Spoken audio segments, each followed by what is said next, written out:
setelah tadi kita belajar tentang hubungan konsekuensi dan restitusi, intinya Bapak Ibu dari ketiga kata ini adalah sebuah tindakan seorang guru apabila menyelesaikan suatu permasalahan di kelas.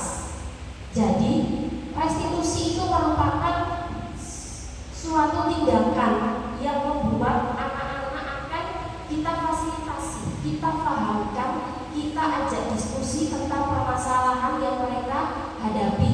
Jadi tidak mengintimidasi terlebih dahulu, tidak menjelaskan konsekuensinya terlebih dahulu, apalagi hukuman. Nah, Bapak Ibu, keyakinan kelas. Mengapa keyakinan kelas tidak peraturan kelas? Sekarang saya tanya, mengapa kita memiliki peraturan tentang penggunaan helm? Kenapa kita harus menggunakan helm, Bapak Ibu, ketika di jalan raya? Agar tidak terkena tilang polisi. Agar tidak terkena tilang polisi. Ya, itu sebagian besar mungkin menjawab seperti itu ya. Sebagian kecil mungkin akan menjawab keselamatan. Yang kedua, mengapa kita memilih peraturan tentang menggunakan masker dan mencuci tangan setiap saat? Terhindar dari kuman. Jadi untuk kesehatan ya Bapak Ibu ya. Nah, berarti ini kita setuju semua Bapak Ibu tentang keselamatan dan kesehatan dua kasus tadi. Ini yang dimaksud dengan nilai kebajikan universal yang disepakati baik secara tersirat atau tersurat, lepas dari latar belakang suku, negara, bahasa maupun agama. Jadi ini semua orang meyakini kebenaran hal tersebut. Jadi Bapak Ibu, yang sering kita buat mungkin selama ini tata tertib kelas ya. Tata tertib kelas itu tanpa kita sepakatkan dulu dengan murid-murid kita tiba-tiba membuat begitu ya Bapak Ibu. Ternyata itu juga sangat berdampak nantinya. Kenapa kita harus membuat keyakinan kelas? Kemarin ini sudah saya praktekkan di kelas saya 4B. Jadi keyakinan kelas itu Bapak Ibu, dengan saya memberikan sticky note. Jadi satu anak saya minta untuk menulis satu keyakinan kelas. Kelasnya ingin seperti apa sih nak? Kelas yang kamu impikan situasinya ingin seperti apa? Ada yang menulis saling menghargai Bu, ada yang menulis tidak ada yang berantem Bu, harus rukun terus. Nah, seperti itu adalah keyakinan kelas. Kenapa kita butuh keyakinan kelas Bapak Ibu? Karena dengan keyakinan kelas, anak itu akan semakin tersadar. Intinya adalah kita memunculkan motivasi atau kesadaran dari dalam diri mereka. Nah, ini adalah contoh keyakinan kelas. Setiap anggota kelas perlu belajar, setiap anggota kelas perlu senang, selalu berpikir positif, senantiasa menjadi diri terbaik, hormat. Kami meyakini bahwa sangat penting untuk menghormati semua orang. Nah, itu adalah contoh keyakinan kelas yang sudah disepakati bersama. Jadi Bapak Ibu, nanti kalau ada waktu bisa cara tertibnya diubah menjadi keyakinan kelas dengan menyepakatinya bersama lagi. Nah, ini adalah 5 kebutuhan dasar manusia. Jadi Bapak Ibu, setiap orang atau setiap anak, seluruh tindakannya itu memiliki tujuan tertentu. Semua yang kita lakukan adalah usaha terbaik kita untuk mendapatkan apa yang kita inginkan. Ada 5 kebutuhan dasar manusia.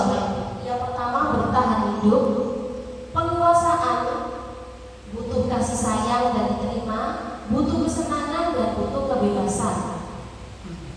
Nah, kira-kira Bapak Ibu misalnya ada kasus di kelas 4B misalnya, Aris tidak membawa bekal, kemudian dia merasa lapar dan dia dengan sengaja meminta bekal temannya tanpa izin, merebut. Kira-kira ini kebutuhan apa yang berusaha Aris sekali Bapak Ibu? Dari 5 kebutuhan ini, kebutuhan apa yang Aris coba untuk cari? Penguasaan, bertahan hidup, kesenangan, kebebasan, atau rasa kasih sayang dan rasa diterima? Bertahan hidup. Kenapa bertahan hidup Ibu Rizal? Karena kalau harus dimakan yang tidak akan semangat hidup. Ya benar sekali. Bertahan hidup ya. Jadi bertahan hidup itu tentang kebutuhan manusia, yaitu makanan, minuman, pakaian, dan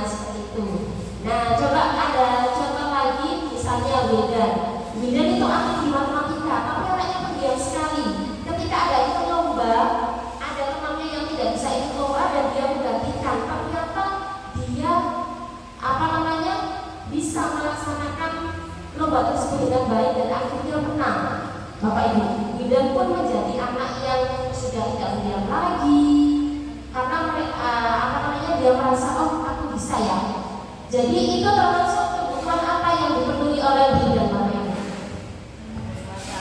Penguasaan. Iya, dia merasa kemampuannya itu dihargai orang lain. Kemampuannya itu oh ternyata aku bisa di ini. Nah, Bapak Ibu, ini adalah 5 posisi kontrol kita sebagai guru. Kita simak bersama ya, dengan semuanya ada di posisi apa selama ini. Yang pertama ada posisi penghukum. Posisi penghukum ini Bapak Ibu, seorang penghukum bisa menggunakan hukuman fisik maupun verbal. Orang yang menjalankan posisi penghukum senantiasa mengatakan bahwa sekolah memerlukan sistem atau alat yang dapat lebih menekan murid lebih dalam lagi. Yang kedua, ini contohnya, posisi penghukum itu akan berkata seperti ini: patuhi aturan saya atau awas, kamu selalu saja salah. Selalu, pasti selalu yang terakhir selesainya. Siapa yang sering berkata seperti ini? Pernah ya? Yang kedua, posisi membuat merasa bersalah. Nah, Bapak Ibu, pada posisi ini biasanya guru akan bersuara lembut. Membuat rasa bersalah akan menggunakan keheningan yang membuat orang lain merasa tidak nyaman. Contoh kata-katanya, itu sangat kecewa sekali dengan kamu. Tidak dengan suara keras, dengan suara pelan, tapi membuat korbannya, membuat anak itu akan terenyuh, ya, benar-benar merasa bersalah. Berapa kali Bapak harus memberitahu kamu ya, gimana coba kalau kamu berbuat begini. Nah, Bapak Ibu, pada posisi ini murid akan memiliki penilaian diri yang buruk tentang mereka. Murid merasa tidak berharga dan telah mengecewakan orang-orang yang disayanginya. Bapak Ibu perlu diketahui bahwa posisi ini itu lebih bahaya dari posisi penghukum. Karena apa? Mental yang diserang, mental anak. Lembut suaranya. Gimana coba kalau orang tua kamu tahu kamu berbuat seperti ini. Jadi anak itu hanya akan merasa aku salah ya ternyata ya. Nah kalau anak yang tidak pendiam mungkin dia akan mengungkapkan alasannya seperti ini. Tapi kalau anak yang introvert, pendiam, dia akan terus menyalahkan diri sendiri. Dan dampak buruknya dia akan menyakiti diri sendiri atau bahkan bisa berbuat yang lebih dari itu karena dia itu hanya merasa terpojokkan, aku salah, aku membuat permasalahan seperti itu. Tapi kalau masalah posisi penghukum itu kan sudah terlihat jelas ya hukumannya, misalnya berkata kasar, maksudnya guru mengungkapkannya dengan verbal, dengan ucapan langsung atau berhubungan fisik. Nah yang ketiga ini ada posisi teman Bapak Ibu. Posisi teman ini, guru pada posisi ini tidak akan menyakiti murid, namun akan tetap berupaya mengontrol murid melalui persuasi atau ajakan. Posisi teman pada guru bisa negatif atau positif. Guru yang dengan posisi teman ini akan berkata, ayolah bantulah ibu demi bapak ya. Ayo bantulah demi bapak ya. Ayo ingat tidak bantuan bapak selama ini. Ya sudah, kali ini tidak apa-apa, nanti ibu bantu bereskan. Siapa yang ada di posisi ini? Saya kira semuanya ada di posisi ini. Tapi Bapak Ibu, posisi teman ini ternyata juga ada hal negatifnya. Karena apa? Karena di posisi ini murid akan merasa kecewa kalau tiba-tiba suatu saat gurunya tidak bersikap demikian lagi. Loh ternyata guru kok kayak bisa seperti itu ya. Jadi apalagi kalau dia digantikan oleh guru lain yang tidak sepemikiran dengan dia. Bu Ibu, Mbak Bu Ibu, seperti itu. Yang keempat, posisi pemantau. Pemantau berarti mengawasi Bapak Ibu. Pada saat kita mengawasi, kita bertanggung jawab atas perilaku orang yang kita awasi.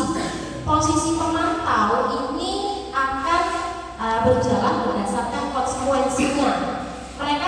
ternyata peraturannya apa? Kamu nggak ingat peraturannya apa di kelas? Apa yang telah kamu lakukan ini? Konsekuensinya sadar nggak apa? Nah ini juga sering ya kita ada di posisi pemantau ini. Nah guru yang ada di posisi ini sangat mengandalkan perhitungan Bapak Ibu. Seperti saya, catatan data yang digunakan sebagai bukti atas perilaku seseorang. Kita juga ada buku kontrol itu ya, sikap. Nah itu juga merupakan salah satu bukti bahwa kita ada di posisi pemantau. Dan yang terakhir, posisi manajer. Di posisi manajer ini, posisinya guru berbuat sesuatu bersama dengan murid Bapak Ibu, mempersilahkan murid mempertanggungjawabkan perilakunya, mendukung murid agar dapat menemukan solusi atas permasalahannya sendiri. Seorang manajer akan berkata, coba anak-anak masih ingat nggak ketika kita menjelaskan ke anak-anak yang bersalah? Nah, kalian masih ingat nggak keyakinan yang kelas yang sudah kita sepakati? Apakah kamu meyakininya? Jika kamu meyakininya, apakah kamu bersedia memperbaikinya? Jadi benar-benar Bapak Ibu di posisi manajer ini, guru itu akan berusaha untuk menjembatani, berdiskusi tentang permasalahan yang dihadapi murid. Jadi menyadarkan murid ini sesuai nggak dengan keyakinan atau peraturan kelas kita. Misalnya anak menjawab tidak Bu. Terus apa caramu? Bagaimana caramu untuk memperbaikinya? Kebetulan kemarin Bapak Ibu, ketika saya selesai mendapatkan modul ini, saya ada kasus di Takdir. Waktu itu Caca dengan biaya. Dan saya coba selesaikan dan mempraktekkan posisi manajer ini dalam mengatasi permasalahan anak tersebut, yakni Caca. Dan alhamdulillah hasilnya beliau juga bilang sampai saat ini perilakunya sudah sangat berubah.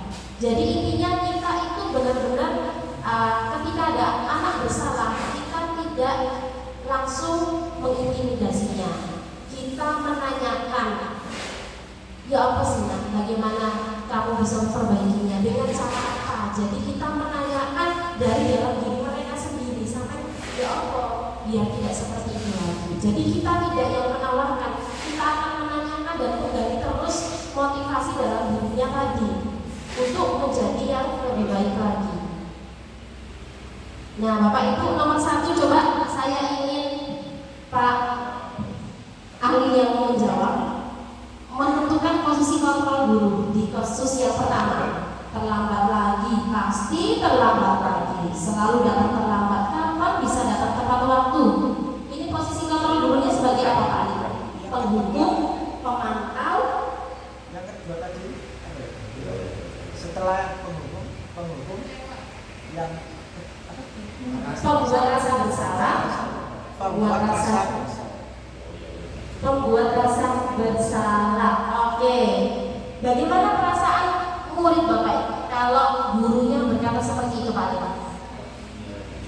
Perasaan murid seperti apa? Nambah terus dia mungkin akan merasa terganggu dengan perkataan guru tersebut, dan mungkin selanjutnya kalau tidak ada perlakuan dari guru, murid itu akan terus terang. Sama ya Pak ya. Di kasus yang ketiga, Bu Khalidah, coba dijawab Bu Khalidah. Adi, ayolah, bagaimana sih kamu kemarin kamu sudah janji ke Bapak? Bukan kenapa terlambat lagi, sambil tertawa ini Bu ya. Ekspresi gurunya sambil tertawa. Ya sudah, tidak apa-apa. Dulu sana nanti Pak Guru bantu kamu. Posisi apa itu? Posisi teman. Bagaimana perasaan murid Bu ketika gurunya bersikap seperti ini? Bagaimana perasaan murid ketika gurunya bersikap seperti ini? Senang? Tenang? Tidak merasa takut. Oke. Yang keempat, Bu Yuyun. Di sini ada percakapan guru. Adi, tahukah kamu jam berapa kita mulai? Tahu Pak? kamu terlambat 15 menit. Apakah kamu sudah mengerti konsekuensinya yang harus dilakukan bila terlambat? Paham Pak, saya harus tinggal kelas pada jam istirahat nanti dan mengerjakan tugas ketinggalan saya. Ya benar, nanti ada pada saat jam istirahat kamu harus tinggal di kelas untuk menyelesaikan tugas yang tertinggal tadi. Saya tunggu. Posisi apa ini Bu?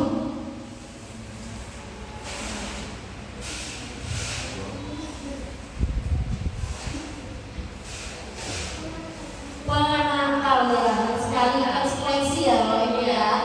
Jadi anak-anak benar-benar. Nah, untuk yang terakhir ini posisi manajer Bapak Ibu. Jadi seperti ini. Ketika anak misalnya datang terlambat, guru bilang ya, jadi kamu terlambat. Kira-kira bagaimana kamu akan memperbaiki masalah ini? Saya bisa menanyakan teman saya Pak untuk mengejar tugas yang tertinggal. Guru baik, itu bisa dilakukan. Apakah besok akan ada masalah untuk kamu agar bisa hadir tepat waktu ke sekolah?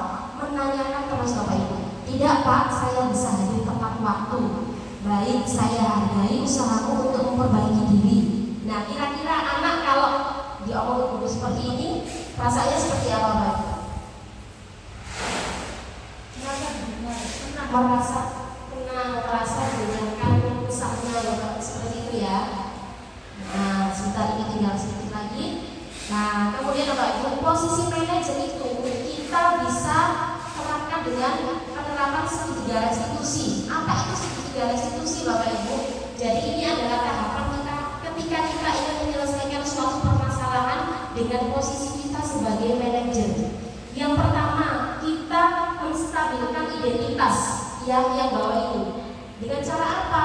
Dengan cara memberi penguatan. Jadi tidak seperti ini. Don, salah terus Wilwin. Kok telat gitu. Gitu. Nah, tidak langsung menjadi seperti itu ya Pak Ibu. Jadi benar-benar memastikan atau apa namanya seperti ini. Setiap orang pasti pernah melakukan kesalahan. Dan Bu Yati tidak hanya kamu yang pernah melakukan hal ini. Teman-teman juga pasti. Jadi kita stabilkan dulu, kita apa namanya posisi dia itu kita tidak langsung ke permasalahan inti Bapak Ibu. Kamu bukan salah satunya yang pernah melakukan ini, jadi jangan khawatir. Kemudian baru kita ke validasi tindakan yang salah. Adakah cara yang lebih efektif untuk mendapatkan apa yang kamu butuhkan? Misalnya kayak tadi Aris yang mengambil peran temannya Aris, apakah ada hal yang lebih baik lagi untuk mendapatkan apa yang kamu butuhkan? Nah, anak akan menjawab, ya Bu, saya mungkin akan bilang ke guru kalau saya tidak sanggup atau yang lainnya. Kamu tentu punya alasan mengapa, ditanyakan, divalidasi tindakan yang salah tersebut. Baru yang terakhir menanyakan keyakinan kelas atau peraturan tadi ya. Saya bilang peraturan biar Bapak Ibu familiar dulu. Kamu ingin menjadi orang seperti apa? Kalau kamu berbuat demikian, kalau tidak berbuat demikian, apa yang ingin kamu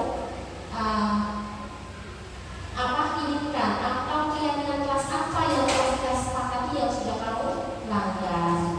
Baik Bapak Ibu, demikianlah yang bisa saya sampaikan dari modul 1.4 budaya positif.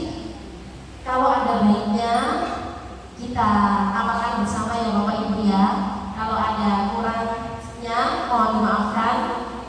Ada pertanyaan Bapak Ibu? Ya, Bu Liza.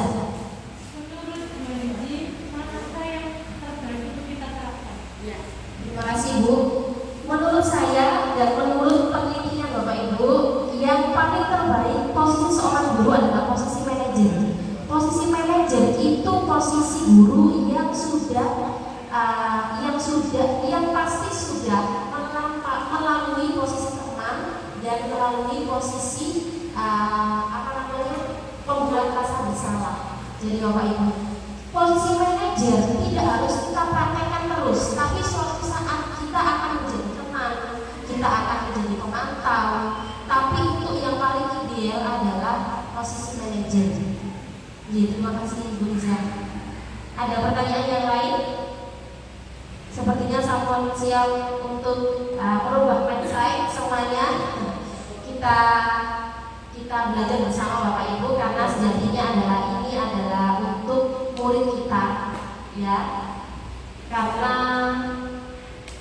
dengan profesi seorang guru berarti kita sudah siap mendidik anak secara lahir dan batin. Demikianlah dari saya Bapak Ibu, sekali lagi mohon maaf mengganggu waktunya dan terima kasih telah meluangkan waktunya. Semoga kegiatan ini menjadikan berkah bagi kita semuanya dan Allah mencatat amal baik jenengan semuanya. Amin amin ya rabbal alamin. Ihdinas siratal mustaqim. Wassalamualaikum warahmatullahi wabarakatuh.